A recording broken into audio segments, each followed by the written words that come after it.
doctor Nick Morrison nos hablará del uso de cianocrilato para el tratamiento de la tontera magna, resultados a 12 meses de tratamiento. I still think internationally it is a very well worthwhile procedure.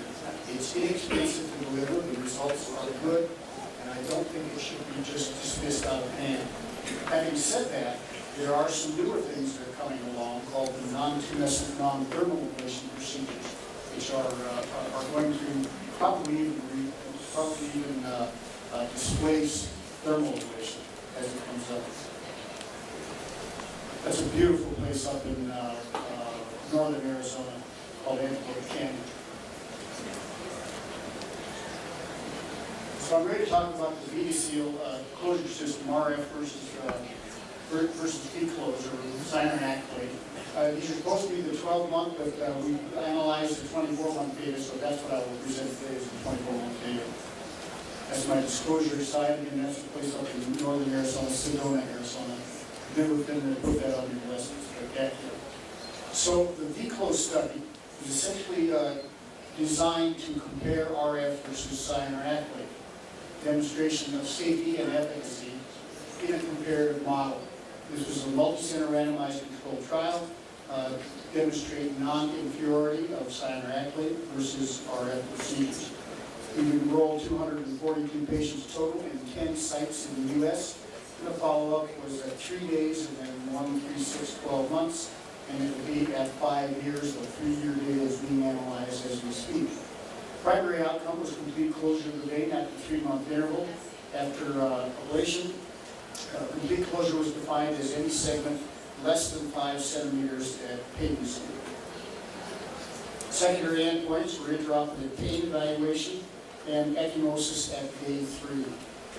The intraoperative pain was split into 2 areas. The first phase was the initial local anesthesia injection, and the second from the introduction of the catheter to the end of the procedure, which obviously includes tumescence with RF and doesn't with Cyner and Accolade. We also looked at ECSS scores, CF scores, ABBQ, Uriqual, all comparing the adverse events. Those are the centers involved. You see a number of names that you probably recognize. Patients were enrolled and then randomized, and we'll go over that. Baseline characteristics essentially the same between groups, Cyner and Accolade versus RF. There were no statistically significant differences in those baseline demographic characteristics. These are the pain scores comparing Cyner and Accolade with the RF. Obviously, you wouldn't expect much difference between the local anesthesia, but you might expect some difference between RF and Cyner and Accolade when it comes to the administration of tumescent anesthesia. In fact, there's the intraoperative pain scores, and they are virtually exactly the same during treatment. That didn't make any sense to us as we analyzed it, because as we all know, tumescent anesthesia is at least uncomfortable for the patient, if not sometimes painful. What we discovered was that most of these patients who were enrolled are, let me say, adventure seekers. So they are people who are agreed to be randomized. They probably aren't equivalent to your normal everyday patients. Medication use, there was no difference in medication use. You can see the differences there on the right-hand side. Narcotics versus NSAIDs, mostly NSAIDs. What was different was the ecchymosis at day 3. There was clearly a difference between the Cyner and Accolade and the VenaSeal. VenaSeal and the RF. And you would expect that. If you inject tumescent anesthesia, you're going to get more ecchymosis and bruising than you will doing only one simple local injection. At month 3, somewhat less with RF than with the Cyner and Accolade.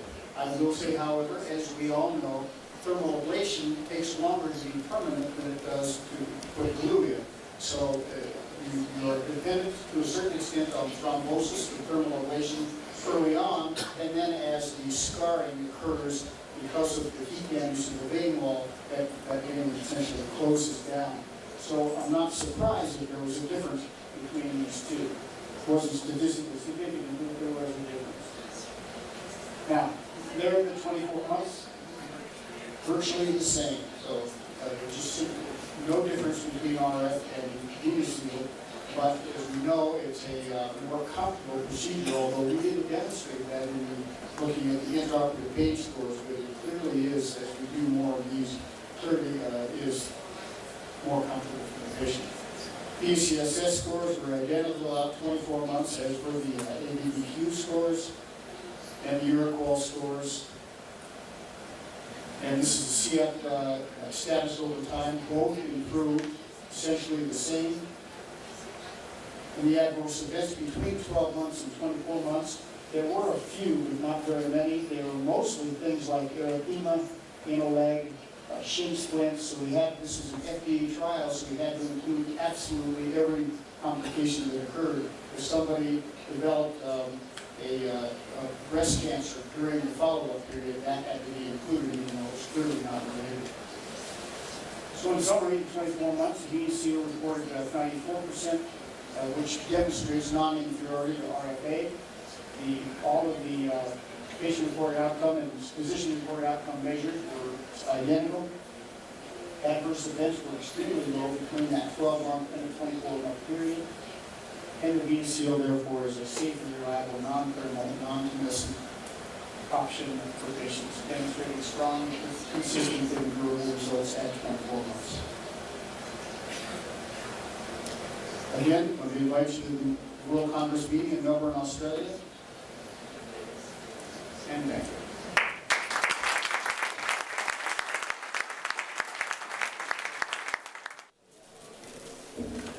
Sabemos que el tratamiento médico, la compresión representa para nosotros el valor más importante. Siempre, muy joven, yo decía que la venda elástica era la reina del tratamiento médico y que en realidad era lo más importante para este proceso. En rigor de eso, sabemos que la presión de reposo es constante, aplicada externamente por una venda, y es una presión que se hace siempre de afuera hacia adentro, y la presión del ejercicio es la presión que genera el movimiento muscular contra el sistema venoso superficial, teniendo como posición una venda, una compresión unilateral. Ahí tenemos lo que significan los modos compresivos, los modos concéntricos, que puede ser una media o vendas de alto estiramiento, de menor a 30 milímetros de mercurio la media, o vendas de alto estiramiento, que la compresión se hace de afuera hacia adentro, la compresión se hace de afuera hacia adentro, el aumento de la presión en reposo y el aumento de la presión en el ejercicio. O sea, ejerce presión en las dos circunstancias, por eso ustedes no pueden dormir con este tipo de compresión.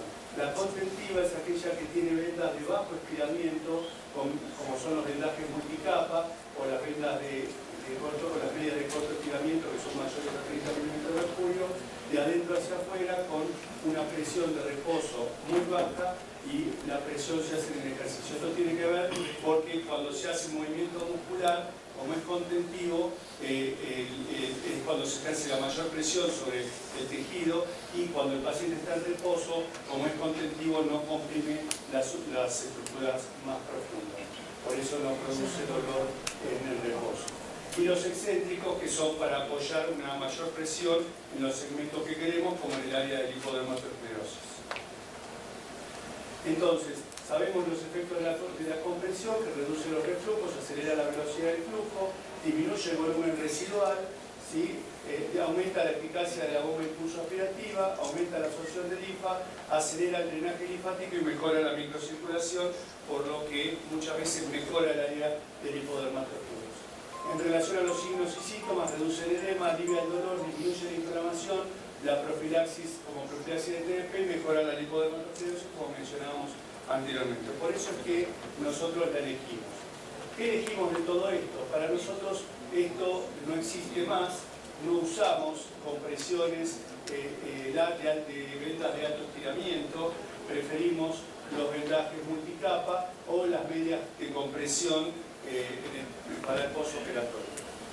Nuestra táctica quirúrgica siempre fue para vasos epifaciales, nuestro valor estándar es la resección escalonada o la escleroterapia.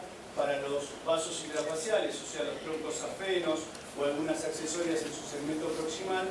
Usamos la termoablación, láser o radiofrecuencia, preferimos la ablación térmica. Las venas perforantes, bueno, ustedes saben, nosotros hemos desarrollado esta técnica en el mundo en el 2004, que posteriormente fuera popularizada por el doctor Roetle. Las venas profundas solo hacemos el tratamiento médico, en la mayoría de los casos ya no hacemos el tratamiento de los reflujos, solo hacemos el tratamiento de la resistencia al flujo con stenting venoso. En el challenge, en el consenso que hicimos en el 2009, en el Congreso Interuniversitario, que va a tener ahora su quinta edición, en la segunda edición nosotros hicimos un grupo que realizó un consenso latinoamericano, y ahí nosotros decíamos que usábamos la técnica de Müller para las epifaciales y la crioterapia como gold estándar. Entonces, ¿qué hacemos nosotros referente a las medidas compresivas en el postoperatorio? En los casos en que el paciente posee insuficiencia de reflujo de los troncos afenos, por ejemplo, con escasas varices, en esos pacientes vamos a usar contención elástica con media, porque ofrece otro confort. Y en los casos que tenemos estadios más avanzados del CEAP, usamos vendajes que es más o menos una cara de la pierna o una cara en el muslo, ¿sí? Usamos hasta medias antitrombóticas de 35 milímetros de mercurio. Y de lo contrario, usamos vendas húmedas multicapas, si tienen más en el C2, más del 2% de la superficie corporal a tratar. Esto usamos media, como van a ver en este paciente que ustedes tienen, que tiene poca varices, tenía varices solamente en el segmento de la rodilla y algunas en el segmento del muslo. Cuando es así, podemos tratar a este paciente directamente. La recuperación es inmediata, y el otro tema que íbamos a abordar, que era sobre la anestesia, se hace, como ven, el paciente está levantando la pierna espontáneamente, se hace con deambulación rápida y recuperación rápida para el paciente. Respecto a esto, lo que hacemos es usar vendajes multicapa. Lo que hacemos es usar una venda húmeda primero directamente sobre la superficie, y luego ponemos malla tubular, posteriormente ponemos lobate, y por último hacemos el vendaje multicapa. ¿Qué ventaja tiene esto? El paciente tiene una recuperación a la semana con mucho menos molestia, mucho menos dolor, porque a nosotros lo que nos ocasiona el problema no es el tratamiento de la safena, no es por el láser de la safena o por la radiofrecuencia que el paciente va a andar mejor o peor, es la cantidad de resección de paquetes varicosos, es lo que nos va a dar la verdadera sintomatología, porque muchos de los estudios que se presentan no dividen el tratamiento de las venas epifaciales con los troncos venosos. Y lo que debería hacerse es dividir eso para poder comprender cómo deben tratarse esos pacientes. Entonces, respecto a media elástica, ¿qué hacemos? Durante 2 a 5 días forzamos el uso de la media en la primera etapa, ¿sí? Y el vendaje multicapa lo hacemos hasta el 7º día.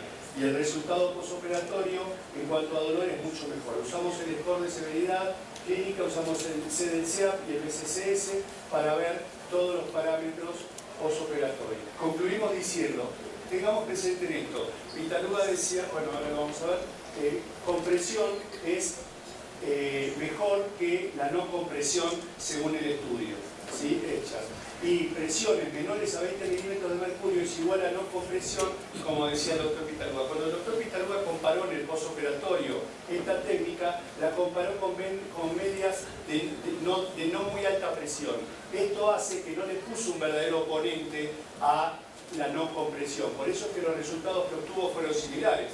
El vendaje multicapa con media elástica en estadios de 3S a 3,6 es lo que nosotros recomendamos como tratamiento.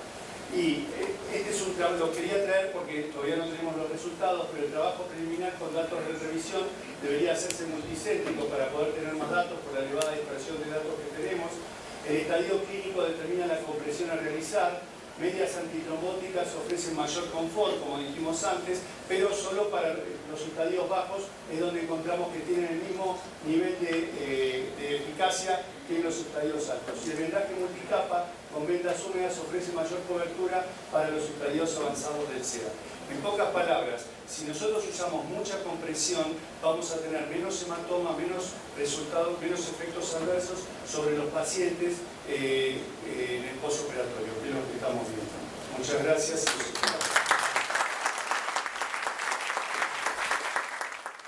Bueno, buenas tardes, buenos días, buenos días de nuevo.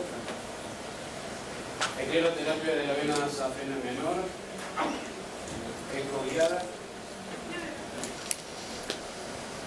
No tengo ningún cruce de interés.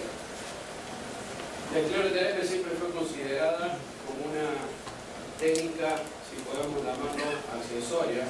Hoy sabemos que no, todas las técnicas hoy están terminando en la escleroterapia. Hace un rato también escuché y vi que están presentando una técnica de láser sumada a la escleroterapia. Hace un rato yo les hablé de moscas mecánico-químicas y vemos que siempre terminamos en lo mismo en la escleroterapia.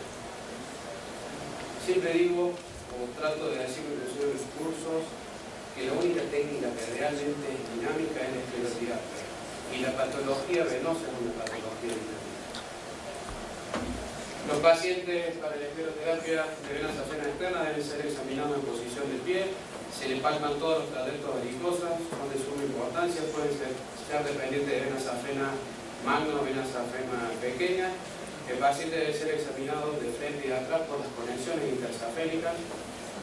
En un gran número de casos existen colaterales internas y colaterales externas intersafénicas o no. Las varices de la parte posterior de la pierna pueden en ciertos casos estar alimentadas por un reflujo a nivel de la vena de la comida, que son conexiones intersafénicas, safena magna con safena menor, de varices, y inclusive varices perianales y posteriores del glúteo. Simplemente un recordatorio de lo que es la anatomía de la safena parva, los distintos tipos de desembocaduras. Si uno está acostumbrado a realmente hacer ecografía, de encontrar el encaldado justo de la vena safena parva es realmente a veces dificultoso, porque o se hace por una vena gemelar, un truco común o una desembocadura alta. Y pensemos si hoy que tenemos la ecografía con los ojos, lo difícil que es quirúrgicamente estar seguros que uno abordó, cuando abordábamos el caldado de la safena parva, que estábamos abordando realmente el caldado y no estábamos abordando una colateral y estábamos dejando el caldado. El paciente en posición de decúbito crono, yo siempre lo hago con el paciente acostado, quiero ir hacia la punción de la vena safena parva con el paciente arrodillado en la camilla. El sitio de la punción, hay que acostumbrarse que el sitio de la punción en la escleroterapia es el sitio que a uno le convenga más, es el sitio que sea más accesible. No tratemos de hacer en una sola punción lo que podemos hacer en varias, ¿verdad? Lo hacemos de distal aproximal, primero en la región perimalleolar, segundo a unos 8 a 10 centímetros de despliegue copíteo. La punción se realizará con control ecográfico mediante cortes transversales y longitudinales. Se utilizará el polidocanol al 1 al 3% del tetradecil. La espuma según técnica de TESAI o según el criterio del médico tratante. Se inyectan no más de 5 o 6 centímetros cúbicos. Ahora en los últimos trabajos inclusive que se han presentado en el ABF, están como tratando de estandarizar que se está inyectando 1 centímetro cúbico por cada 5 centímetros de vena que pretendemos tratar. 1 por 5. Entonces, si sacamos la longitud de la vena parva, vamos a tener que ir con 5 centímetros cúbicos, 4 le diría yo, estoy logrando el llenado completo de la vena safena menor con el paciente en decúbito crono. No es lo mismo el paciente de pie con el paciente acostado porque se disminuye los diámetros. Bueno, se inyectan no más de 5, pudiendo repetirse según la necesidad. Esto, el repetir la sesión, es el dinamismo que nos da la técnica de escleroterapia. Ahí vemos un caldado grande e insuficiente con un gran reflujo. Vemos los diámetros de la vena safena parva, 0,74 centímetros. Vemos cómo esa vena ya tratado, fluida post escleroterapia, a los 14 días ya ha reducido su diámetro. Sí utilizo el gasto de compresión, el gasto de compresión infrapatelar lo utilizo siempre. Y Y esto realmente son las indicaciones para nosotros vemos, esa complejidad del hueco propício y la recidiva de la cirugía del hueco propício. La esteroterapia creo que es la indicación número 1. Vemos la mejoría de un paciente. Usted imagínense que este paciente con este complejo varicoso del hueco propício a los 7 días tiene esta mejoría. Este paciente va a hacer por realizarle un retoque, por sí, por supuesto, para controlar todo su complejo varicoso. Pero ese paciente ya ha tenido una mejoría mínima. Se ha trombectomizado, ese paciente, si hay necesidad, se trombectomiza. Paciente con uso de ventana externa, pacientes multioperados con cirugía, pacientes recidivados. Y con esteroterapia, mire, en una semana podemos tener una pierna con mejoría. Abordar quirúrgicamente este paciente que ya ha sido operado, y ahí yo voy a disentir con lo que dijo mi amigo Víctor Canata, que el paciente que quiere una cirugía hay que darle una cirugía, el paciente que quiere un láser hay que darle un láser. Yo no coincido con eso primero. ¿Por qué? Porque la decisión no se lo podemos dar al que no sabe. La decisión la tiene que tomar el médico tratante que quiere saber. El paciente no sabe para el mejor técnica ni lo que mejor le va a conseguir, ni la mejor técnica que va a hacer para la patología. El que tiene que decir qué técnica va a utilizar el paciente es el médico. Y estos son los grados de recomendación. Yo fui el que escribió el capítulo de la guía latinoamericana. Recibido post-tratamiento quirúrgico y post-tratamiento endovascular, el grado de recomendación 1 y el grado de evidencia es A. Muy bien, muchas gracias.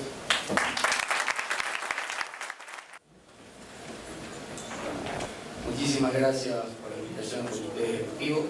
Realmente muy complacido por esta gran asistencia de público y de profesores e invitados de altísima calidad científica. Realmente este intercambio de conocimiento entre lo que queremos aprender y de lo que sabe más es muy importante para el beneficio de todos los pacientes. Realmente es un tema que se ha venido hablando. Veo que en el salón también hay muchísimos cirujanos, chicos que están en formación. Es importante ver la evolución de la cirugía de la vena safena. Es verdad, es muy conocida que desde muchísimos años era el único tratamiento que se ofrecía como una alternativa al tratamiento definitivo de la insuficiencia venosa. Pero hemos visto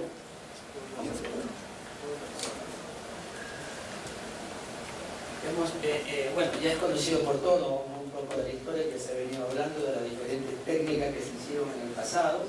Obviamente es conocido desde la misma época romana, con todos los cambios que hubo y las técnicas que se propusieron, y obviamente las técnicas fallidas que fueron dejando y fueron evolucionando con el pasar de los tiempos. ¿Por qué la cirugía tradicional la veníamos practicando y la veníamos haciendo? Realmente es una cirugía que ha sido en parte desplazada con los nuevos tipos de tratamiento, porque conlleva el temor que tiene el paciente a ser sometido a una anestesia raquídea o general, el mayor equipamiento tanto de médicos especialistas que vamos a necesitar como apoyo en este tipo de cirugía, el tipo de recuperación, pero sobre todo el tipo de complicaciones que puede pasar inadvertida cuando es practicada por cirujanos en formación, o que no se tienen los recaudos suficientes o un diagnóstico previo, preciso, sobre las alteraciones anatómicas que puede haber. Dentro de eso están las lesiones del nervio, muy conocidos, hematomas, linforreas e infecciones. Pero la gente lo que busca es una propuesta de recuperación más rápida, una mejor calidad de vida, con un resultado eficaz, seguro y con un buen resultado estético. Entonces, ante esta disyuntiva nos preguntamos hacia dónde estamos, hacia dónde nos dirigimos, qué es lo que podemos ofrecer. Nuestra realidad a veces es dónde estamos nosotros situados, dónde trabajamos, dónde practicamos, con qué contamos los medios necesarios para poder ofrecer. Es verdad que para algunos constituye, en los lugares donde trabajan ustedes, el único método que podemos ofrecer es la cirugía. Pero si estamos haciendo nuestra práctica privada, tal vez podamos ofrecerles las diferentes alternativas. Y es por eso que así salen, como se ha mencionado anteriormente con los que me han precedido, los nuevos tratamientos ablativos, sean térmicos, químicos, ¿verdad? Bueno, con conocidos por todos, el Proserfar, radiofrecuencia, el endoláser o ETLA, el MOCA, el generador de vapor de agua y ahora los BLU, que reciente aparición. Según el Millennium Research Group, dice, los números de procedimientos de varices en Estados Unidos, esto ha tendido a ir disminuyendo a partir del año 2002, con la aparición de las nuevas tecnologías que hemos visto, termoablativas, que la cirugía o stripping, o como se decía, o con la ligación de la safenofemoral, ha llegado para un porcentaje menos del 5%, versus que la radiofrecuencia y el endoláser tienden a ir aumentando estas técnicas. Entonces, el nuevo estándar de oro, ¿qué es lo que nosotros tenemos que tener en cuenta? ¿Hacia dónde podemos ofrecer estos tratamientos? Las técnicas de ablación química o térmica van a reemplazar totalmente a la cirugía. La ligadura y la saferectomía han sido reemplazadas cada vez con estos nuevos procedimientos. Además, todos los estudios o estudios multicéntricos que podemos hacer en la revisión bibliográfica, en revistas especializadas por grupos de investigación, demuestran que puede llegar a ser tan efectivo como la cirugía tradicional a un menor costo y obviamente con un resultado mejor en cuanto a la calidad de vida. Para Krishna Hein, dice, concluye en que son seguros realizar los procedimientos a nivel de oficina o de consultorio. Normalmente en esta revisión, si contamos con esta tecnología, con un procedimiento con anestesia local, teniendo un consultorio que reúna las condiciones de un quirófano de forma ambulatoria, yo diría que sí. Las complicaciones de lo que hacemos, radiofrecuencia, endoláser o algún otro procedimiento endovenoso, podemos dar esa seguridad. Este es un efecto a largo plazo comparado a escleroterapia en pacientes con úlcera venosa en un grupo de CEAT C5 y C6, donde concluyó que la escleroterapia era tan efectiva en la evolución del reflujo de la insuficiencia venosa, favoreciendo la floración de la úlcera y permitiendo que estas recidivas sean mantenidas a más largo plazo, que no se presenten las recidivas. En este estudio randomizado controlado, espuma guiada combinada con la ligación del callado versus la cirugía tradicional, en un seguimiento a 3 a 5 años plazo, concluye que ambos tratamientos son satisfactoriamente iguales. Entonces, a un paciente que nosotros ya fue operado, le ofrecemos en nuestra propia consulta, siguiendo todas las técnicas, los pasos correctos de una buena cirugía, lo he controlado y tengo una reaparición al paciente, ¿qué le puedo ofrecer? ¿Lo voy a someter a una reoperación o puedo ofrecerle una alternativa? Lo más seguro que el paciente me va a decir, yo ya no deseo operarme, doctor. ¿Ya? Entonces, ahí es que entran estos tipos de procedimientos y es lo que tratamos de ofrecer. El tratamiento, como dice, como el dentista, el tratamiento del conducto, el planteamiento o el tratamiento a la carta, que es lo que se trata de utilizar. Tratar entonces las varices cuando la patología en sí aparece. En este metaanálisis que daron 64 estudios en 12.320 miembros, concluyó que la terapia de espuma y la ablación por radiofrecuencia era tan eficaz como la extracción quirúrgica. El endoláser fue significativamente más eficaz en comparación con el stripping, la esclerosis guiada por ultrasonido y la radiofrecuencia. En este metaanálisis también entraron 28 estudios, fueron incluidos desde el año 2000 al 2011, concluyó que la recurrencia en el endoláser y la radiofrecuencia no fueron significativamente diferentes en cuanto a la comparación con la cirugía.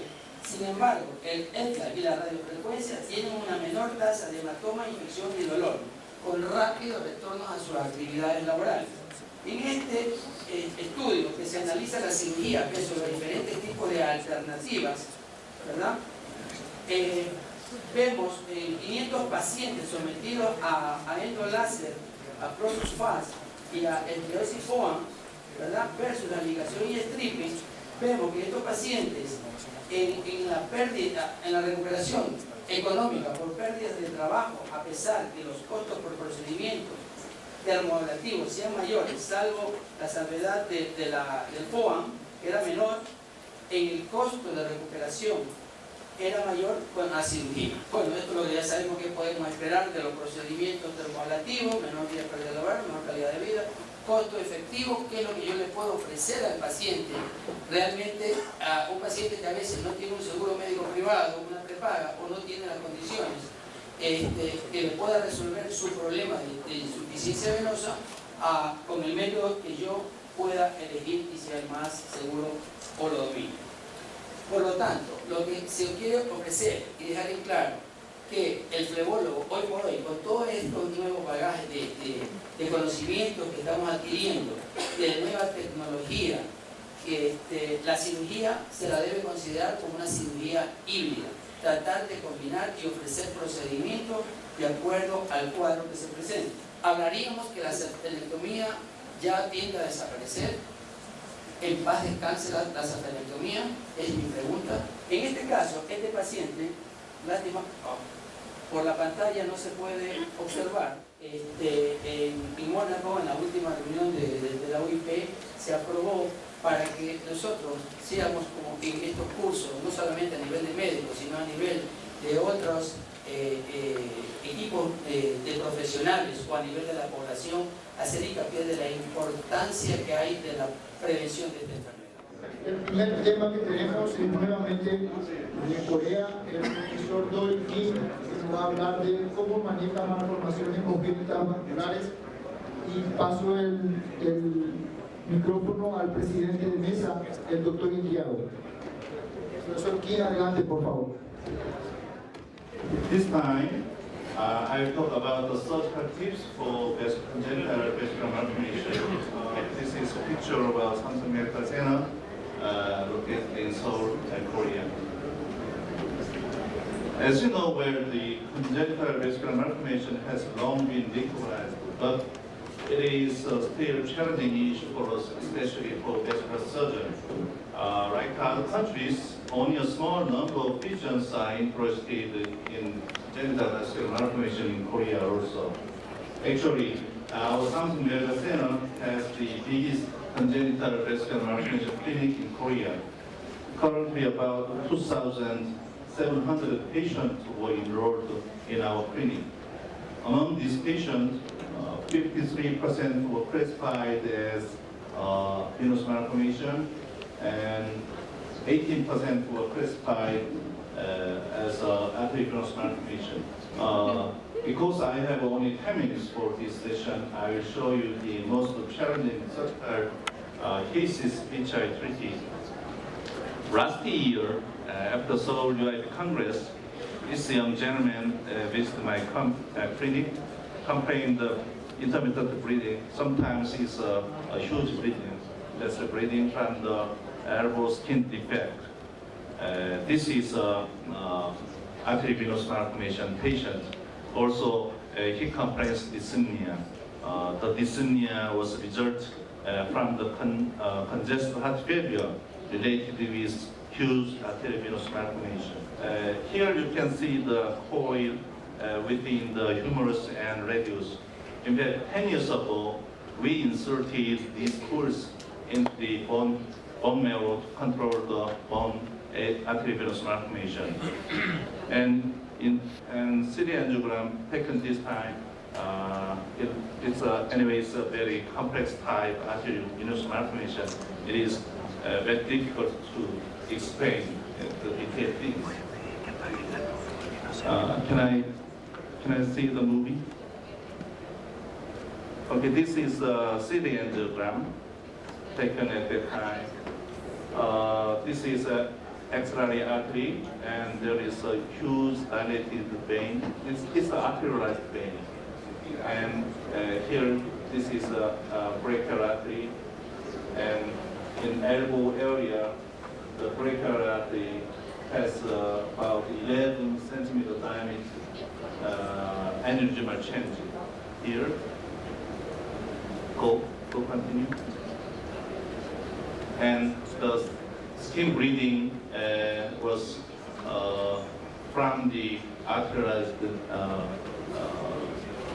aneurysmal brachial artery.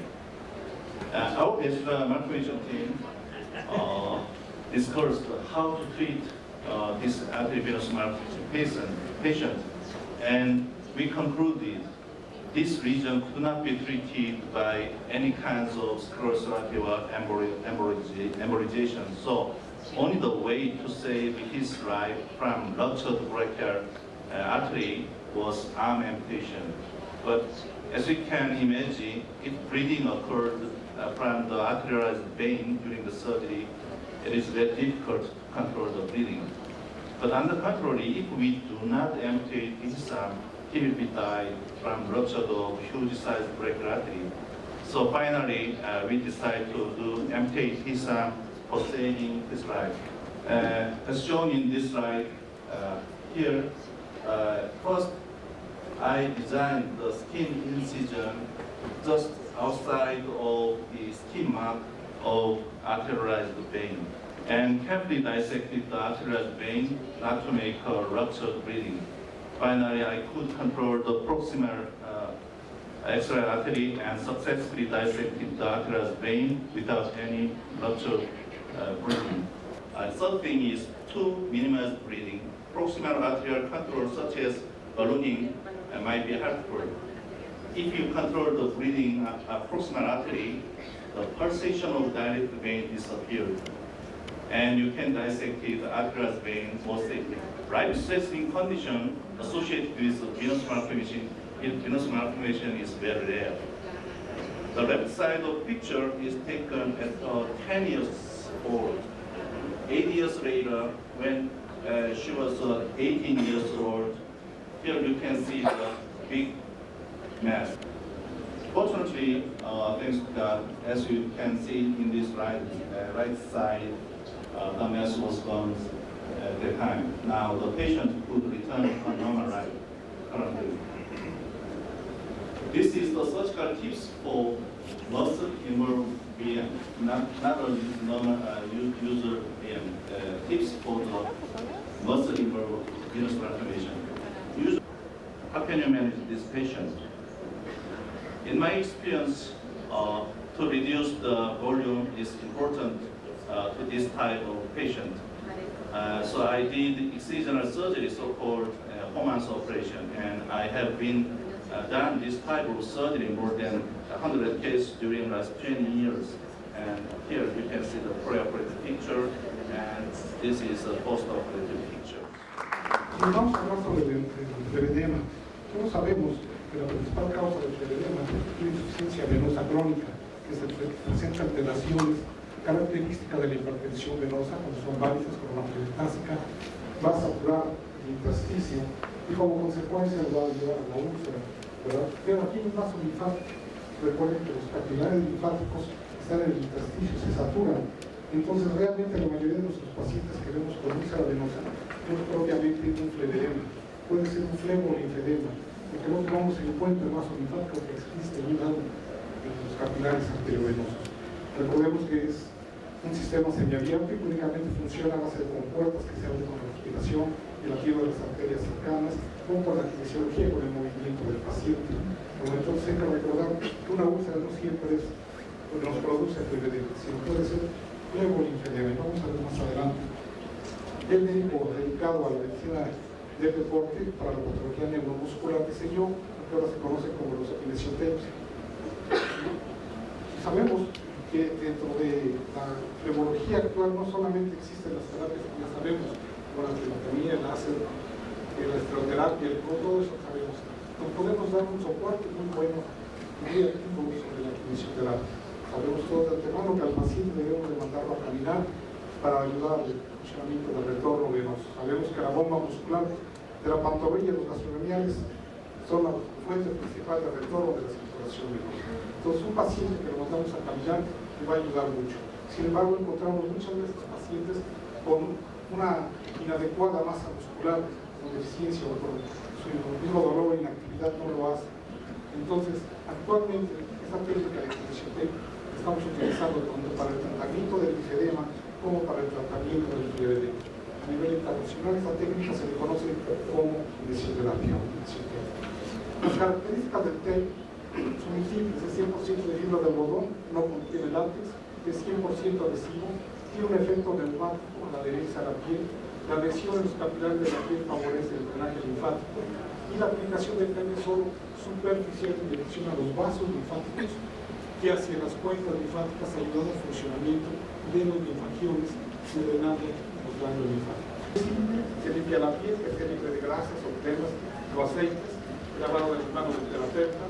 Hay que valorar perfectamente bien el área que se va a aplicar. La aplicación nos puede ayudar un poco de absorción del líquido cuando el paciente con nervios está sudando y no pega correctamente. Y a partir de ahí hay que hacerlo en dirección a la sesión.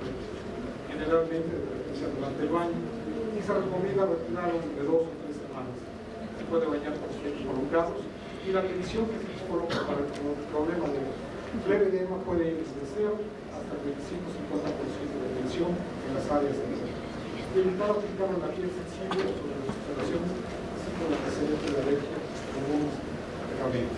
Pacientes con flevedema, en la pierna contralateral colocamos la base en la cisterna linfática junto en ingle, en la parte posterior del glúteo, perdón, en la ingle, en los huecos popliteos, dirigidos los deditos de distal, aproximar para que la linfa que está aquí atrapada lo podamos dirigir hacia las cuencas o sistemas linfáticas donde se encuentran los ganglios, y de esta manera podemos transportar toda esta linfa que está ahí atrapada, independientemente del soporte que le damos a la bomba muscular de la trompa. En otro caso, con un paciente con flevedema, colocamos usted drenando el edema de aquí, hacia el distal, aproximar.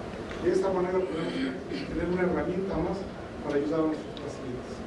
Pueden ver pacientes con hipodermatosclerosis, con soporte de las lineales, y una forma de deditos o de punto para ayudar a un drenaje linfático. Un caso más, en algunos pacientes que quieran tener una deditis superficial que ya pasó en la parte aguda, que no se ha absorbido, pues podemos hacer trobectomía y usar esa forma de canacita y de forma inmediata disminuimos el dolor. No hay riesgo de que el coágulo se desprenda, al contrario, ayuda a reabsorberlo mejor. De la literatura en la cual nosotros nos damos para hacer este tipo de trabajos, los cuales fuertemente estamos invitando para que participen en los talleres. Entonces, en la mesa que tenemos, les puede usar la literatura para que tengan la referencia bibliográfica. Entonces, pueblo, por la iglesia con 7 pirámides superpuestas, Cholula Puebla. Por el momento, gracias.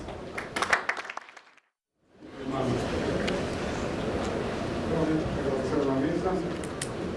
Sabemos nosotros que las mujeres, una de sus virtudes, de sus bellezas, son los senos. Entonces, desgraciadamente el cáncer de mama afecta mucho la población en la actualidad. Se puede tratar, diagnosticar oportunamente y operar con buenos resultados. Sin embargo, sabemos que después de una mastectomía tenemos que hacer resección de las redes ganglionarias o linfáticas, y esto nos va a dejar como secuela un edema secundario de esto. Entonces, nos vamos a la tarea de hacer algo por los pacientes. Sin embargo, sabemos que el cáncer de mama pues, es una enfermedad que la deteriora, no nada más física, sino psicológica y emocionalmente. Tenemos aquí un caso que son pacientes del doctor Florentino López con un problema de cáncer. Y sabemos que cuando esto sucede, se le informa a la paciente, se siente totalmente desgarrada, no solo de sus senos, sino de todo su cuerpo, se desbarata en todos los sentidos. Podemos ver aquí la diferencia que existe entre el linfedema de un miembro torácico al otro. Pueden ver los dedos más gruesos, en comparación los surcos más marcados, y el edema importante. Recuerden que el linfedema puro como tal va a incluir no solamente el miembro, sino incluso la mano y los dedos, cosa muy distinta con el linfedema. Esta fotografía es cortesía de yo, me gusta mucho presentarla, ya que recordamos que el sistema linfático es un sistema semiabierto. La única parte donde se comunica con el sistema venoso es en las venas subclavias. ¿Sí? Tenemos aquí un corte de la piel, un capilar linfático, de los cuales tenemos miles de ellos, millones de ellos, los precolectores, los colectores y los linfangiones, que son los que les decía en un principio, que son los únicos que tienen movilidad autónoma. Y van a dar el ganglio, de ahí a las cuencas linfáticas. Aquí podemos ver el intersticio, un capilar linfático, un precolector, un colector, un linfangión, el ganglio y la conexión con el sistema venoso a nivel de las subclavias. Los capilares linfáticos son compuertas que están sostenidas por fibras de colágeno en la matriz, en el intersticio.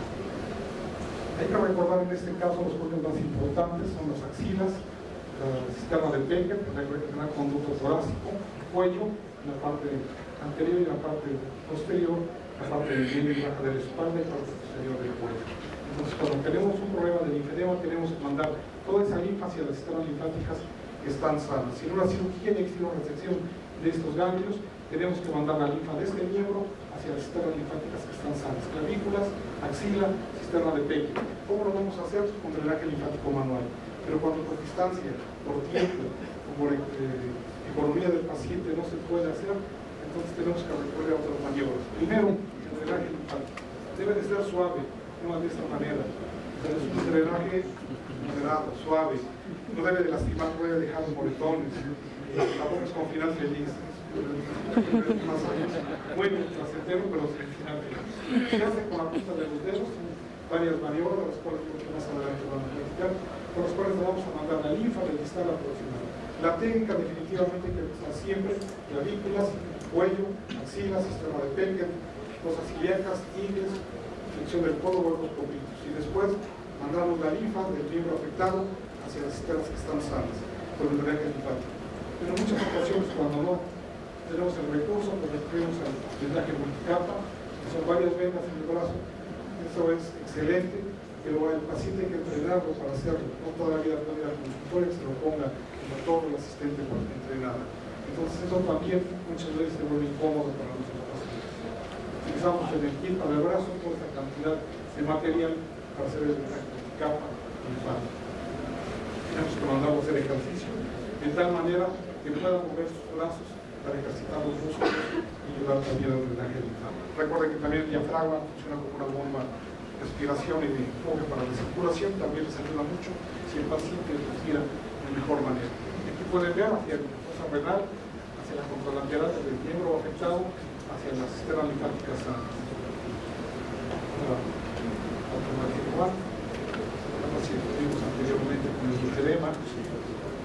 Algunas veces los pacientes tienen linfedema contralateral, muchas veces porque no les hacen el drenaje linfático, les ponen una venda o una cuesta y tienen linfedema del miembro afectado. Pero entonces hay que también desinflamarla, igual de distal, aproximadamente rodeando el pezón, hacia la axila, hacia la clavícula, y el diafragma en la cara anterior y posterior para que ventile mejor, ayude a mejorar el drenaje linfático.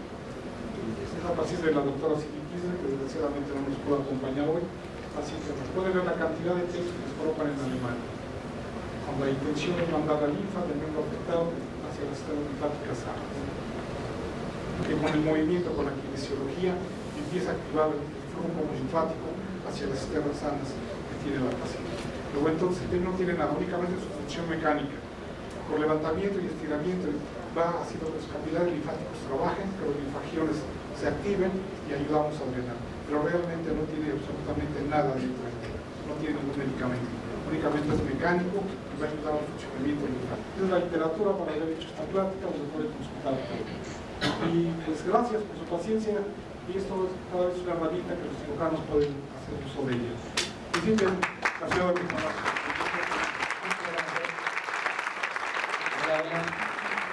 El doctor Carlos Lemoine, de México. Algunos en forma iatrogénica y otros en forma primaria, como las parasitosis. Este protocolo es muy importante, ¿sí? Se llama protocolo de rehabilitación en linfología, y aparte lo más importante es que va a prevenir y a tratar las complicaciones y nos va a evitar el mayor daño tisular hacia la extremidad, ¿sí?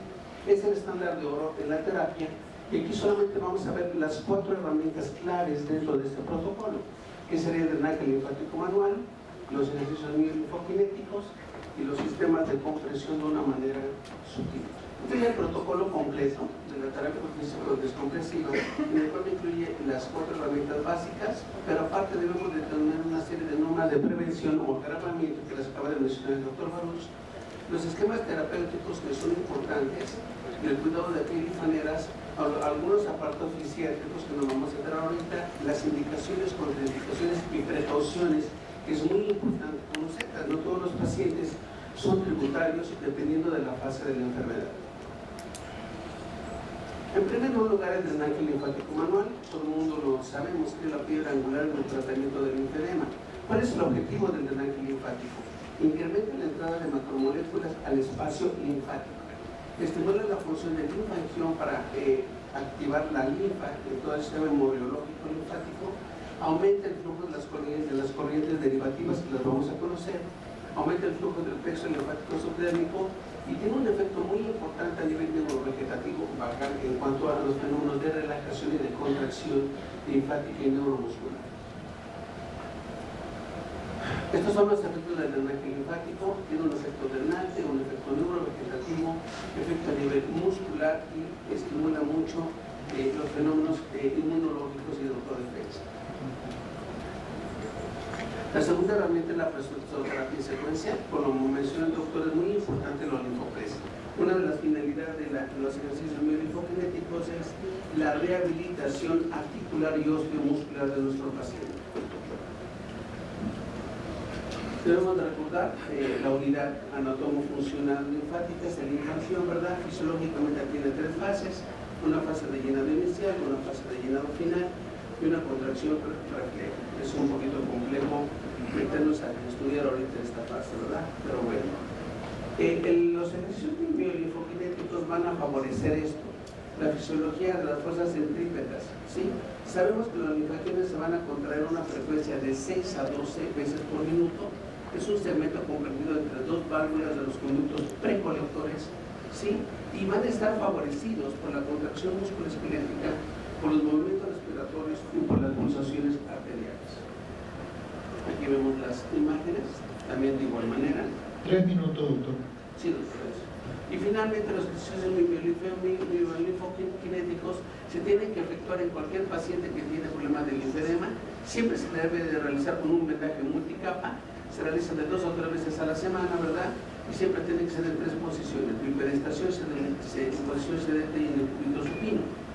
¿Cuáles son las fases? Una fase aeróbica, una fase de actividades específicas y una fase de relajación.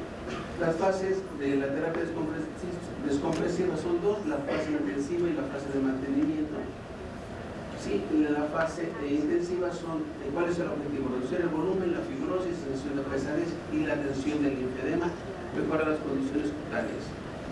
¿Qué tenemos que realizar? Drenaje linfático, presoterapia secuencial, y en esta fase es un vendaje multicapa junto con los ejercicios miolinfokinéticos. En la segunda etapa consiste en mantener los resultados obtenidos, y la diferencia es que aquí tenemos que manejar sistemas de elastocompresión graduada con metas. Sí, debemos hacer un seguimiento radiográfico y clínico de nuestros pacientes. Tenemos que reevaluar cuando hay un fracaso en cuanto a nuestra terapia, o en el caso de un linfedema refractario. Y aquí están las contraindicaciones absolutas: procesos infecciosos, trombosis venosa, neoplasias o enfermedades sistémicas descompensadas. Algunas enfermedades, algunas contraindicaciones relativas, ¿sí? Y los cuidados que el doctor ya mencionó en cuanto al manejo del paciente linfológico. ¿Sí? Conclusiones: el tratamiento físico combinado es personalizado, se requiere mucha paciencia y constancia, mucho apoyo del familiar y una colaboración del paciente para obtener los resultados, que es lo más importante, que el médico y el fisioterapeuta está plenamente convencido de su manejo multidisciplinario. Muchas gracias. Mi primera pregunta va por el doctor Baruch. Veo muy interesante su trabajo y me sorprendió realmente la forma de presentación. Es como cuando comencé con la escleroterapia o con el láser, ¿verdad? ¿Será que funciona? Me pregunto. Y segunda situación, quisiera saber cómo hace para que se mantenga pegado el tape. Por eso lo va reemplazando, lo va retirando cada cierto tiempo. Bien, el tape siempre pegamos una casita de papel. Tiene 2 caras: la externa, que es de un tejido de algodón, y la interna, que tiene pegamento, que es hipoalergénico. Entonces se pega por sí solo el pegamento que tiene el tape. Para el paciente con problema linfológico no se le debe dar tensión, porque en cuanto se va aplicando, una vez que empieza a drenar, se desinflama el paciente. Si le damos tensión, se le va a despegar. Entonces le va a quedar adherido más tiempo.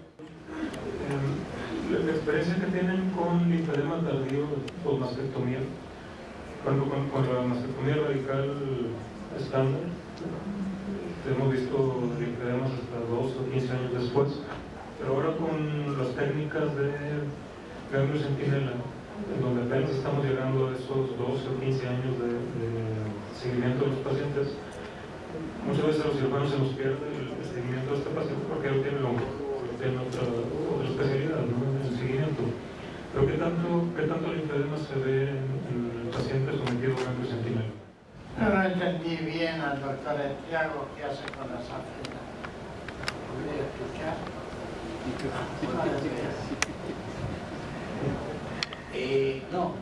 Al doctor Masquera. No, lo que le decía es que el procedimiento de la safena se sigue haciendo con ciertas indicaciones, pero cuando el paciente tiene la ligadura de la safena, se le hacía acá de la vena femoral en la línea blanca que usted escribió, el doctor Saúl Mansky, es un aporte que hizo. La safenectomía es una técnica alternativa que se la ofrece como tratamiento, pero si no tiene ya la indicación precisa con los nuevos tratamientos que habíamos hablado, ¿Esto se elimina automáticamente, doctor? ¿No le sirve la safena? no, si la safena está insuficiente, lo que le decía, en un caso de aneurismática o muy dilatada, hago tratamiento quirúrgico. En los demás procedimientos hago tratamientos termoablativos o químicos. Gracias. A usted. Allá tenemos preguntas en el auditorio, si pueden pasar, por favor. Ya está el doctor. ¿Hay alguno? Acá está. Si pueden pararse, por favor, para facilitar eso, o si no, no nos vemos. Doctor Robles de Morelia, mecanismo de acción para el dolor en el pecho. Sí, doctor, recuerde que me decía que va a actuar exactamente en la piel y ahí están las terminaciones neurales, tanto los vasos capilares arteriovenosos como los linfáticos. Entonces también disminuye el dolor. Actúa sobre las terminaciones neurales y da analgesia. El mismo tema da analgesia. Incluso hay unos tapes que se llaman cross tapes, por la primera diapositiva que vimos de la paciente nostectomizada, se le colocan en el lugar puntual del dolor y se quita el dolor en forma inmediata, ya que va a actuar algo muy semejante como los puntos de acupuntura. ¿Sería dolor neuropático muscular? Puede ser de tipo neuropático o muscular. Incluso el kinesiotape como tal está diseñado para la parte de la patología deportiva, para los problemas neuromusculares. Ahí teníamos otro doctor, por favor, otro azafato. Aquí no tenemos acá azafata, no tenemos azafato. Gracias, buenos días. Doctor Lemoine, en unas pacientes posoperados, ¿en cuánto tiempo usted recomienda la rehabilitación, ya sea pacientes de ortopedia, de cirugía general? ¿En cuánto tiempo recomienda la rehabilitación, la colocación de vendaje en multicapa, de kinesiotapes, linfopres, etcétera? Gracias. Esa es una excelente pregunta. Comentaba yo al doctor Baruch que actualmente en los consensos de linfología se recomienda que cuando el paciente es posoperado, antes de que inicie con un linfedema pero ya establecido, tiene que iniciar la terapia. Eso es algo muy importante. Se ha demostrado que hay pacientes que han sido posoperados y algunos pueden pasar semanas, meses en el posoperatorio asintomáticos. Lo que desencadena un linfedema o una complicación es una linfangitis. Ese es el punto desencadenante, que a partir de ese momento empezamos a tener problemas. Entonces se recomienda que de manera inmediata. Un requisito para poner un vendaje multicapa, el paciente tiene que estar íntegro en cuanto a sus estructuras musculoesqueléticas y debe de poder realizar sus actividades con el vendaje en forma laboral o en forma diaria. Eso es un requisito importante. Yo considero que debe ser de manera inmediata para que el paciente se reintegre a su vida normal. Por ahí, al doctor Baruch, en el acortamiento del tríceps, me encantó su plática, me gustó mucho. En el acortamiento del tríceps neural y la aplicación del kinesiotaping, me llama la atención cómo interactúan las fuerzas anteroposteriores y las posteriores para el movimiento y si tiene algún efecto en sí la cinta. No sé si pudiera por ahí comentarnos. Sí, va a actuar principalmente anatómicamente. Tenemos que conocer la anatomía y en base a eso dirigir los tapes de distal a proximal, tanto al sistema linfático como neuromuscular. Incluso también da soporte a articulaciones, ligamentos, músculos, tendones. En ortopedia se está usando, en cirugía maxilofacial les da soporte, todo dirigido anatómicamente de la parte afectada hacia las sistemas linfáticas. Si es de tipo neuromuscular, hay que conocer la anatomía biológica para poderlo aplicar sobre el vientre muscular y sus inserciones. Y de esta manera va a haber mejoría y analgesia, como mencionábamos hace un rato. Doctor Justo Cabriales de Monterrey, Quiero preguntarle qué efecto tiene para quitar el dolor en aquellos pacientes que tienen neuropatía diabética o neuropatía que son de muy difícil control. ¿Aquí también pueden actuar a quitar el dolor? En el caso del paciente neuropático con diabetes, no le va a quitar el dolor. Le va a dar soporte y le va a mejorar, pero no le va a quitar el dolor por la neuropatía diabética. Nosotros combinamos, usamos el toxilato por tiamina, el fosfato de tiamina, perdón. Lo combinamos y le damos soporte a la masa muscular. Una última pregunta para el doctor Kim. Doctor Kim, en su experiencia, ¿qué tratamiento es mejor o cómo maneja usted? ¿El tratamiento conservador o el tratamiento quirúrgico en pacientes con malformaciones o linfedema en su país? En México no tenemos mucho linfedema y no sé cómo sea allá en Corea.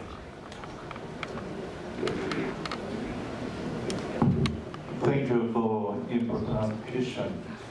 As you know, the first line of treatment for lymphedema is CDTT, such as elastostatin or bandaging. But as shown in my slide, such like a stage 4, so-called elephantiasis case, if you open the skin, you find out the muscle fascia turned to very fibrotic, looks like a stone. It means the lymphatic fluid in subcutaneous layer could not transport to the muscle layer. So in that case, it's better to remove the muscle fascia to make a new route from the subcutaneous lymphatic fluid to the muscle layer. But without not in stage 4, just as stage 1 to 3 lymphedema, first we should consider the CDTT is most important. Thank you. Hundreds of thousands of dollars. So we believe in giving multiple injections at multiple sites at multiple follow-ups. The treatment is not in one session. We use sclerosant foam 1 to 3 cc's at a single injection site, but we limit our injection to one single site by 5 cc's and a total of 10 cc's. We use Luer-Lok 5 cc syringes at 26 gauge, 1.5 inch and 3.8 centimeter needle. Use the Tesari method, 1 cc with 3% polydoquinone with 4 cc's of gas. We have switched over to carbon dioxide and pre-medication with an oral antihistamine if required, because some time ago, like in 2008, when we were beginning this, we had a death, because after carbon dioxide, an occasional post-procedural tightness in the chest or the giddiness has almost vanished. We use maximum of 20 cc's of foam in one session. And we look for a banded line, as I call it, a triple banded line on ultrasound. And this is how we do it. We move from a caudocranial direction. We inject the foam. And at the end of the injection, you will see that you have a triple banded line. I call it a triple banded line. The foam is moving retrograde, meaning that there is vasospasm upstream and there is foam now moving retrograde. We elevate the leg. The first session is usually for 3 to 4 consecutive days, but now my average is 2 to 3 days. We elevate the leg at 45 to 60 degrees for 30 minutes, and then the patient is mobilized. If there's bilateral, then we do the other one on a subsequent day. Our follow-ups can be at different intervals, but at each follow-up we re-inject for 2 to 3 consecutive days if required. We follow up at 3 to 6 weeks, up to 6 months, and the last follow-up is at 1 year. We have not used compression for the C classifications up to class C4, but we have reintroduced compression in C6. Now this is follow-up injections. We have learned to do ultrasound at all follow-ups, and we re-inject the segment if we find that there is grayscale movement, compressibility, there is color on compression or on use of the power Doppler, and there are echolucent areas. In the second video, you will see me injecting a perforant. This is a superficial perforator. I do not decrease or change my dilution. Everything is 3%.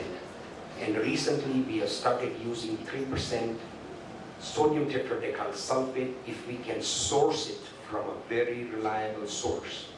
So just be sure that your sodium tetradecyl sulfate is from a very reliable source.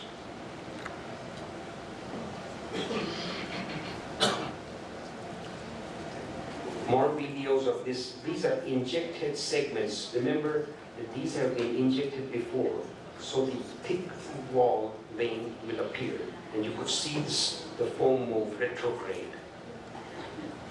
This is the anterior accessory vein going into this short, long saphenous.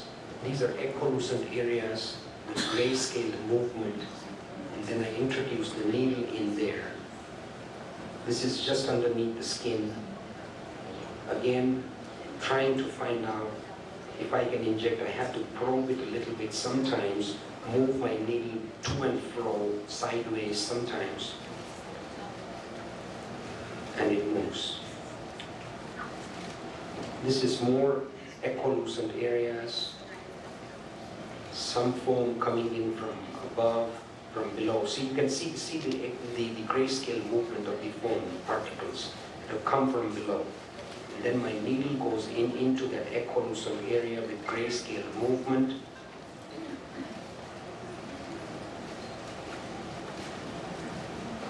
And then I break through the old thrombus or the trabeculae of the thrombus and inject that segment.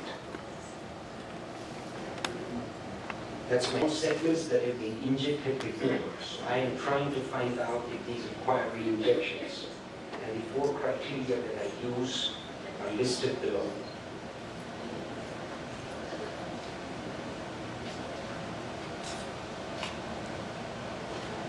All my patients are treated by chemical endoablation. I have had my fair share of problems, and I'll talk to you about that just as I finish all these videos. Again, echolucent areas treated before. This was non-compressible, but there were echolucent areas, and you can see how much foam you take up. I believe that when you treat anything in superficial venous reflux by chemical endoablation, there is no failure, because you can completely repeat the process over and over again over different sessions. Again, this is a treated segment of a vein, thickened walls here. So these are thick walls. And my needle is trying to probe and find a channel. And then I find the channel, I'm having gentle pressure in there, and the foam moves. Triple banded line at the end of that injection. You will be able to get it after 2 or 3 sessions. Does not matter. As I said before, failures with first shot therapy of chemical endoablation could exist, but you can always convert that into a success if you re-inject that segment based upon these 4 criteria.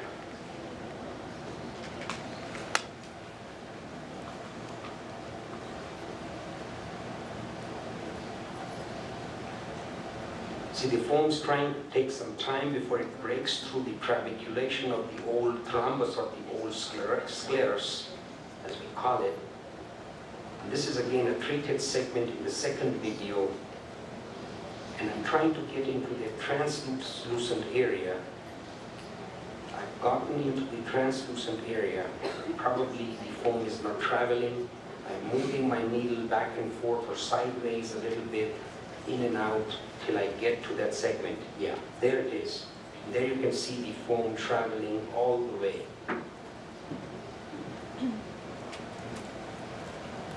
See, the foam now moves very fast.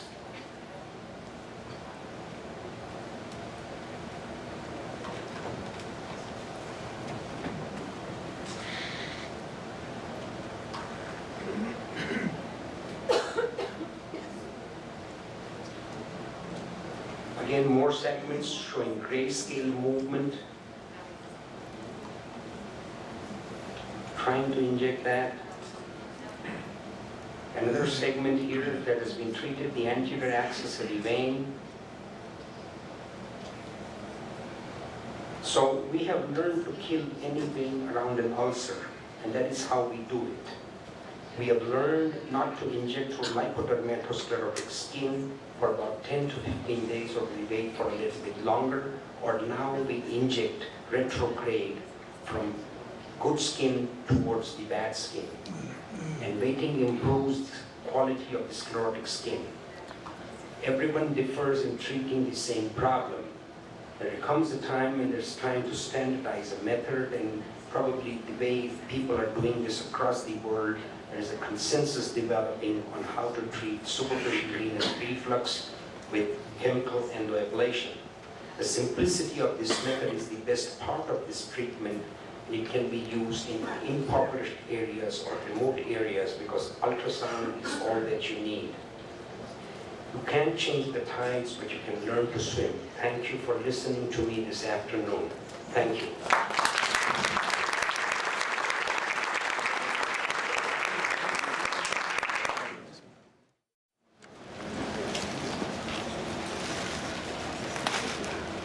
Buenas tardes a todos. Es un placer estar aquí presentando. Es un honor también pertenecer a la ANFIL y estar hoy en este congreso. La presentación de hoy es un estudio clínico epidemiológico que se realizó en Guatemala. Para darles un contexto del problema, pues esto ya lo hemos visto en varias charlas, la mayoría tenemos el conocimiento de la prevalencia general de la enfermedad venosa, que es de aproximadamente en un rango de el 1 al 60% en la población general, y que existen variaciones que van a depender del sexo, de la edad, de la raza, de los métodos de evaluación que utilicemos y de la definición de la enfermedad que propongamos. Estas diferencias se ha podido ver, sin embargo, en algunos estudios se puede ver acotada, ¿verdad? Si la investigación se limita al reflujo venoso o se enfoca principalmente en el reflujo venoso. Definitivamente la causa subyacente de insuficiencia venosa crónica es la incompetencia valvular o el reflujo venoso en cualquiera de los sistemas, profundo, superficial o perforante, y se ha visto con el paso del tiempo que el mapeo con dúplex es uno de los métodos de elección para el diagnóstico de reflujo. Valora el sistema venoso desde el punto de vista anatómico y funcional y puede cuantificar la duración del reflujo en segmentos venosos determinados. Por lo tanto, vamos a considerar que el reflujo venoso va a ser el flujo retrógrado en dirección contraria al flujo fisiológico, que es ascendente. Y para considerarlo patológico, debe tener, de acuerdo al último consenso de la ANFIL, una duración mayor de 1 segundo después de las maniobras de esfuerzo, que pueden ser cualquiera de estas que ven ustedes ahí. Aquí tenemos algunas imágenes de cómo se aprecian en las imágenes por dúplex el reflujo, ¿verdad? En la primera podemos ver un reflujo de la safena mayor y en la otra un reflujo de la safena mayor también, pero por debajo de la rodilla. Se han determinado algunos patrones de reflujo, ¿verdad? Estos son los que más se utilizan, fueron publicados por Pitalú en el 2008. Como pueden ver ustedes, el tipo 1 es son varices con la vena safena mayor competente. El tipo 2 tiene varias subdivisiones, pero en general habla de un reflujo de la safena mayor sin varices. El tipo 3 es un reflujo de la safena mayor con varices, en el otro es únicamente de la unión safenofemoral y la safena mayor, y el último es de únicamente la unión safenofemoral. Pero en nuestro país en realidad hasta la fecha no hay estudios que demuestren la prevalencia del reflujo venoso en pacientes con enfermedad venosa crónica, y el objetivo de este estudio fue determinar precisamente esa prevalencia en los pacientes que consultaron una clínica de arqueología en un hospital privado de nuestra ciudad, y determinar por dúplex la extensión y distribución anatómica del reflujo venoso y establecer si existía una relación entre estos patrones y la presencia clínica de la enfermedad. El estudio fue de tipo transversal y observacional, y se incluyeron a todos los pacientes que consultaron a esta clínica durante los primeros 6 meses del año 2015. La valoración se realizó por un único médico especialista en cirugía y se clasificó de acuerdo a la clasificación CEDAP de C0 a C6. Se escanearon ambos miembros inferiores y se realizaron mediciones en 4 segmentos del sistema venoso, en la unión safenofemoral, en la safena mayor del muslo, en la safena mayor de la pierna y en la safena menor. Y el flujo retrógrado se indujo con compresión manual de los segmentos y o maniobra de Valsalva. Y se consideró reflujo patológico cuando este estaba presente y era superior a 1 segundo. Los resultados los podemos ver en este cuadro, en donde lo relacionamos por edad y género, encontrando que fueron 13 pacientes del género masculino y 71 pacientes del género femenino, pues que correlaciona con la mayoría de los estudios epidemiológicos en enfermedad venosa. En la categoría C fue la extensión completa de la safena, en la categoría D fue la safena menor, en la categoría E ambas safenas, y en la última categoría fue el reflujo negativo. Podemos ver pues que la mayoría de pacientes encontramos reflujo positivo en ambas safenas. Aquí podemos ver la distribución anatómica y su relación con la clasificación CA. La distribución clínica de la enfermedad va a corresponder a los estadios iniciales en la mayoría de estos pacientes de esta serie. Estamos hablando de C0 a C2 en un 84%, pero sí pudimos ver que existe una correlación positiva entre la edad, el estadio clínico de la enfermedad y la presencia del reflujo venoso en esta serie. La incidencia de síntomas se incrementa a medida que se extiende el patrón anatómico a lo largo del sistema venoso superficial en sentido descendente. Esta observación nos da la idea de que el desarrollo anterógrado de la insuficiencia venosa es patente, ¿verdad? Y que el tratamiento temprano podría limitar el deterioro clínico y hemodinámico que vemos en los pacientes con enfermedad venosa. El reflujo venoso en los segmentos por debajo de la rodilla o que involucran toda la extensión de la safena mayor fueron los que se correlacionaron con una mayor incidencia de síntomas y signos, y este último hallazgo fue mucho más notorio en los estadios avanzados de la enfermedad. Estamos hablando de C3, C4, C5, C6. Únicamente, muchas gracias por su atención. Un paciente femenino de 47 años, la cual, bueno, es residente de la Ciudad de México, tiene una licenciatura. Dentro de los antecedentes personales de importancia que ella tenía, era portadora, no tenía ningún crónico degenerativo. Ella era portadora de insuficiencia venosa, la cual estaba diagnosticada desde hace 11 años, pero bueno, no recibía tratamiento, ¿sí? 6 años previos ya tenía la presencia de un estadio C6 con la presencia de una úlcera en el miembro pélvico derecho, y bueno, y también me reportaba que en 8 años previos había tenido un antecedente de una trombosis venosa en el miembro pélvico derecho. Bueno, la paciente finalmente empieza el padecimiento un año previo a que yo la viera, ¿sí? Con un gran incremento del volumen a nivel de sus extremidades inferiores, predominando en el miembro pélvico derecho. Si bien 6 meses previos, ella tenía incremento todavía aún mayor del volumen, ¿sí? Con la presencia de dolor, la sensación de pesantez, ¿sí? Y bueno, y en ese miembro pélvico derecho volvió nuevamente a activarse esta úlcera. Ella había estado en fases intermitentes, estaba de C6 a C5, C6, C5, ¿sí? Y bueno, y 3 meses previos, la paciente refiere un incremento aún mayor del volumen de sus extremidades inferiores, posteriormente predominando en el miembro pélvico derecho, Asimismo, a nivel de la úlcera, la presencia de secreción purulenta, fétida, y bueno, y la incapacidad para deambular. Esta es una paciente que está hospitalizada. De hecho, a mí me piden una valoración como una segunda opinión, porque el médico que la había visto en primera intención les había ofrecido realizarle una desarticulación de la extremidad. Cuando yo reviso a la paciente, dentro de lo relevante, pues era una paciente en obesidad mórbida, ¿verdad?, con un índice de masa corporal de 58, la paciente consciente, con fases de dolor.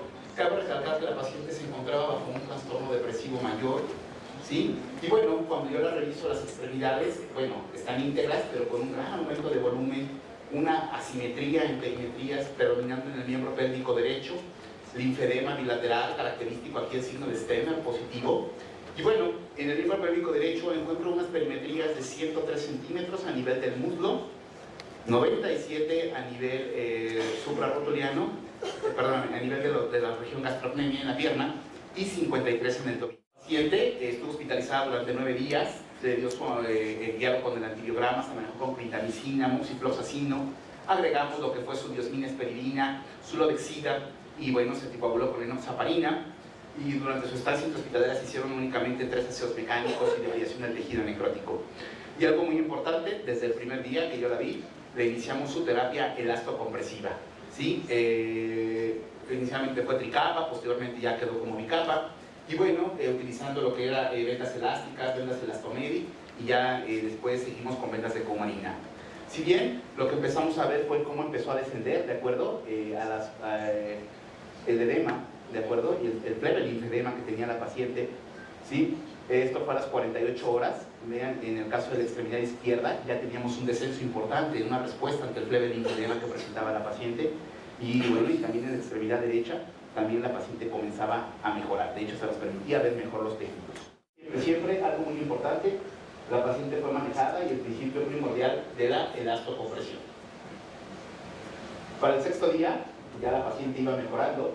Parece que por la luz no nos ayuda mucho, ¿sí? Y bueno, y exactamente para el 6º día, cambiando vendajes, le cambiamos vendajes incluso 2 veces al día, hasta que nos permitió poderle colocar el sistema hidroven, las bombas neumáticas secuenciales de cámaras, ¿de acuerdo?, con las cuales nos favorecieron aún más en la evolución de la paciente. Y bueno, y finalmente para el 9º día, pues vean qué diferencia importante teníamos. Ahora sí ya teníamos una pierna, ¿no?, una extremidad, teníamos perfectamente delimitado, el plebe linfedema había respondido de manera muy importante, y bueno, incluso comenzamos a tener ya la presencia de tejido de granulación. Prácticamente ya teníamos, vean, se veía perfectamente definidos los tejidos, ¿de acuerdo? Teníamos ya un avance en la cicatrización muy importante, pero siempre su elastocompresión. Para el día 38, sí, de evolución, ya teníamos ya una úlcera muy pequeña hacia la cara anterior, ¿de acuerdo? Y bueno, y hacia el día, ya hacia los 2 meses, ¿verdad?, en el día 61, ya la úlcera era muy pequeña, ¿sí? Vean ya la que era de la cara posterior, muy pequeña, y bueno, incluso la cicatriz donde había tenido la zona de necrosis o infección a nivel del talón, también respondiendo considerablemente y favorablemente. Si bien, pues a los 71 días, exactamente como pueden ver, ya teníamos un paciente ya con una úlcera cicatrizada, ¿sí? El plebe linfedema ya había respondido, bueno, pues increíblemente, y bueno, y me decían, y los bordes, todos los bordes de toda la zona donde estaba el linfedema, pues afortunadamente los bordes iban necrosando, se hacía una costra y cicatrizaban. Posteriormente la paciente ya para la 2ª semana de tratamiento era una paciente que ya estaba deambulando, ¿sí?, con esfuerzo, con apoyo, porque utilizaba una andadera, finalmente por la obesidad, que era también un problema importante de ella, ¿sí? Y bueno, y pues finalmente tenemos el antes, ¿verdad?, cuando yo la veo por primera ocasión. Ahora entiendo por qué cuando me piden la segunda opinión, porque un compañero médico les ofrecía desarticularla, amputarla, él veía que era lo más fácil. Y bueno, y finalmente pues decidimos tomar el caso, darle manejo con la terapia elastocompresiva, su antibiótico-terapia, que también fue muy importante, y bueno, y podemos ver cómo mejora. Aquí finalmente lo que aquí me interesaría recalcar, ¿sí?, pues en este tipo de pacientes es cómo podemos demostrar cómo la terapia compresiva venosa pues ha sido, lo es al día de hoy y seguirá siendo la mejor estrategia terapéutica para el manejo de todos los pacientes flemológicos y linfológicos. Espero que haya sido de su atención y bueno, pues agradezco mucho la atención. Gracias.